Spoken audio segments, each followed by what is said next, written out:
because I mean, I'm definitely bisexual. And I guess I always have been, even though I identified for years and years and years as a lesbian. I was there.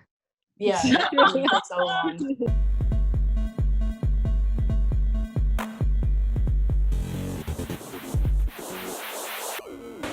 Yeah. All right, so you're Justin now, and you know, do you want to talk about your sexuality? And because I know, me and you were together, and now you have you and your boyfriend been dating a long time. We just celebrated our 5-year anniversary. So Oh, wow. congrats. Yeah. It's a long time. Mm-hmm. Yeah. One of the reasons I wanted to talk about bisexuality specifically is it's like the term is sort of irrelevant as far as labeling myself goes, because I'm in a heterosexual monogamous relationship, not dating, so I don't have to like really define that. But I've still been thinking about it. It's been coming up for me a lot about how I label myself as far as my sexuality goes. And I really struggle with the word bisexuality.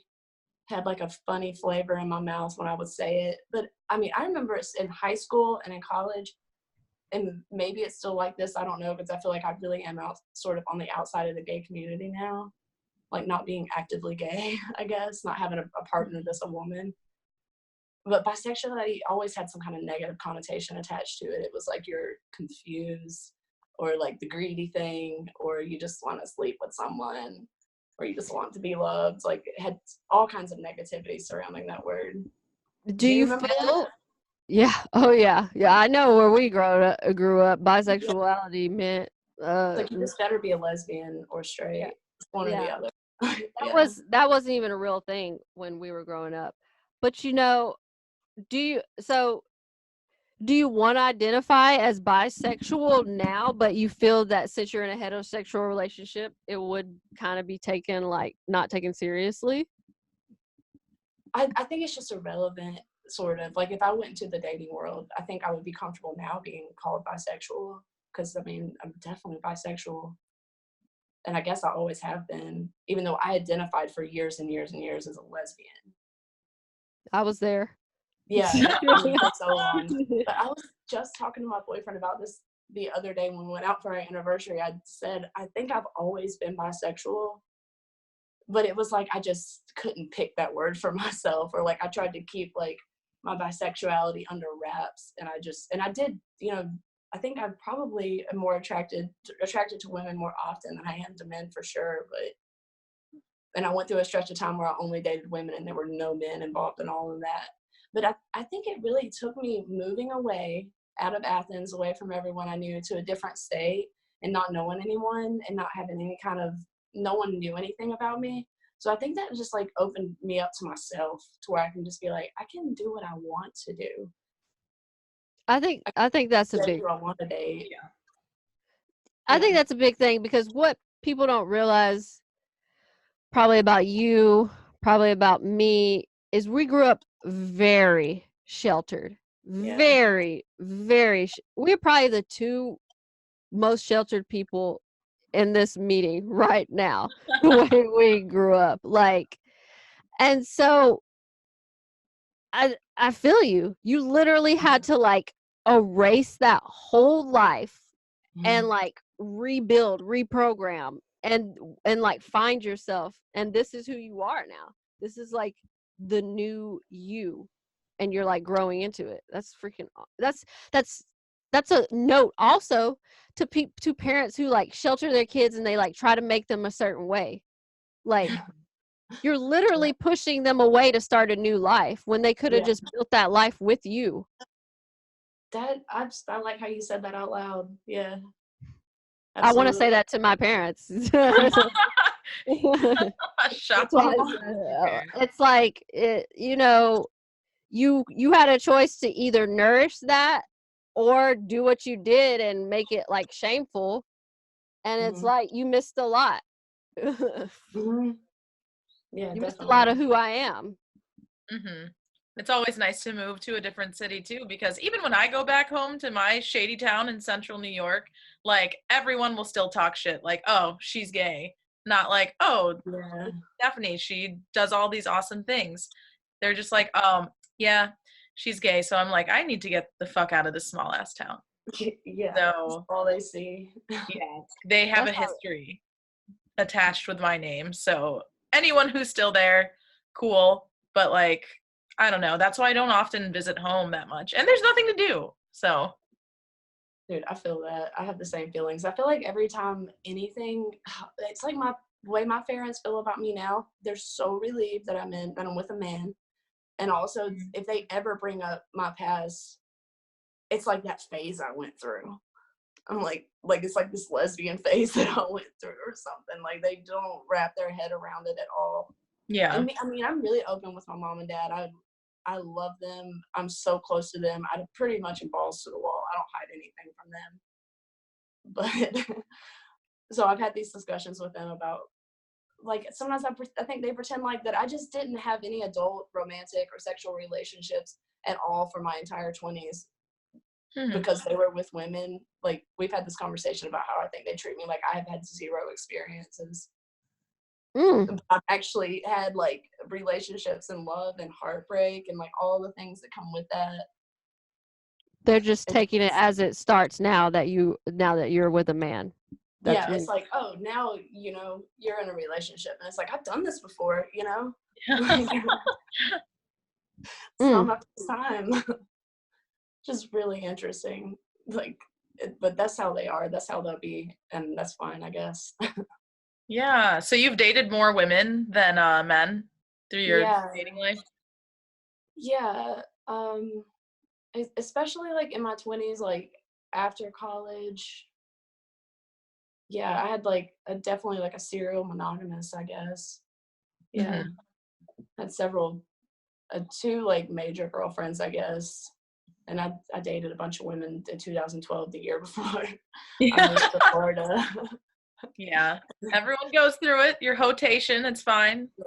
Yeah. Some of us are still in it. It's okay. Yeah. I love it, Yeah, I feel like all of my girlfriends were like a series of years. I had one girlfriend I dated for like 3 years. Another one for like everything's around 2.5 years in all my relationships. So yeah. Okay. Guys, so weird to even think about. So how did you start dating men? When did you like kind of allow yourself to explore that area? Oh, I think I've always allowed myself to explore it, but it was like a dirty little secret where I would like sleep with a man on the sly, just slut it up with a guy or something. And then I had a little boyfriend in college, and that was really weird. But that probably isn't even entirely because he's a man. But when I broke up with him, I did come out to him and told him I was a lesbian. And that's why I couldn't be with him.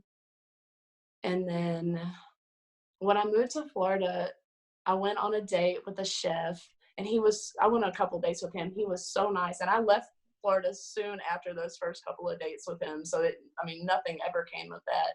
And I had like this 20-year-old like little Puerto Rican boy that spoke fluent Spanish, and I was like totally attracted to him. He was like a straight guy, I guess. I don't necessarily know how he identifies, but he was super feminine. Like one time he pulled up to my house on his motorcycle in a red dress. Oh, like, shit, what? Such a good transition, dude, Like, he was like my little lover while I lived there. There was those two men in the 11 months that I lived in Florida that I met and I spent time with, and was totally felt free and open and didn't have any kind of judgment to myself surrounding the fact that I liked them. And then I moved back to Athens and met my boyfriend that very next year. I feel like sort of that time in Florida prepared me. If I had met him 2 years earlier, I would have just been like, no, he's a guy. Yeah. And even when I met him, I had that thought. I met my boyfriend, and there was also a woman who I'd known for a long time in Athens that I really liked a lot, and the flirtation was strong. And I remember getting to a place where I'm sort of dating both of these people, and it was coming to a place where I felt like monogamy was on both sides, so I had to like pick a side.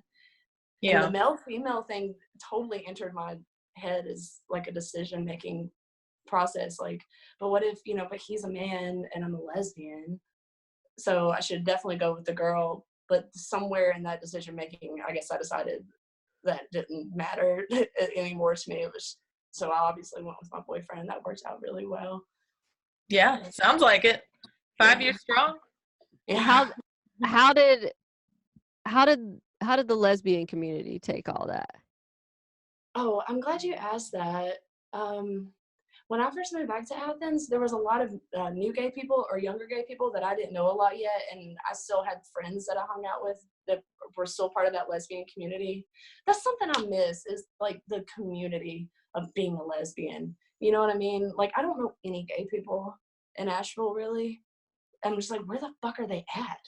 Like, I guess because I'm not, like, I don't see them because I'm not one or something like that. I miss They that so much. barely show themselves to each other. So why would they show them to you? You know, it's I do remember feeling like there were things that I feel like I could say out my mouth that were totally fine if I was a known lesbian, and then being perceived as a straight person, suddenly things would come out of my mouth and I could tell it offended everyone around me.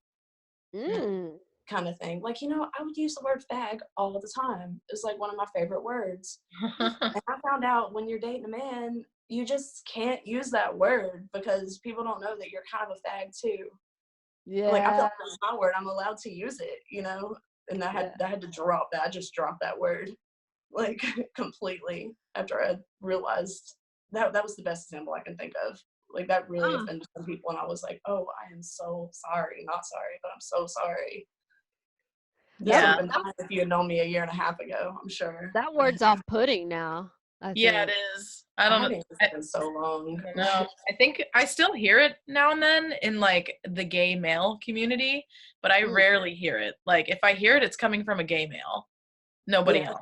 Not even a lesbian. Like, sometimes I feel bad saying dyke. So. Oh yeah. Yeah. I love dyke. Dyke and bitch. Okay, I don't feel bad about bitch, but I do. Yeah. I'm like, I don't know. Can I say dyke? I don't know. I say bitch so much, I think that's my wife's name. So that's not.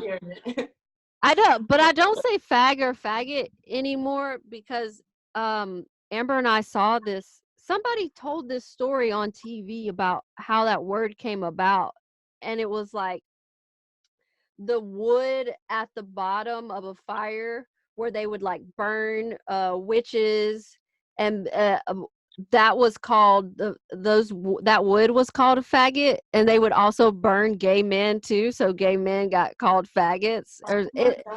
Yeah, and so that's where that word came from, and I was just like, something about that story like just made the word like you know what, I ain't even gonna. Yeah, that's really uncomfortable. Yeah. Quite the energy behind that. Yeah, that's true. The energy behind that, it just didn't feel right using it like play anymore.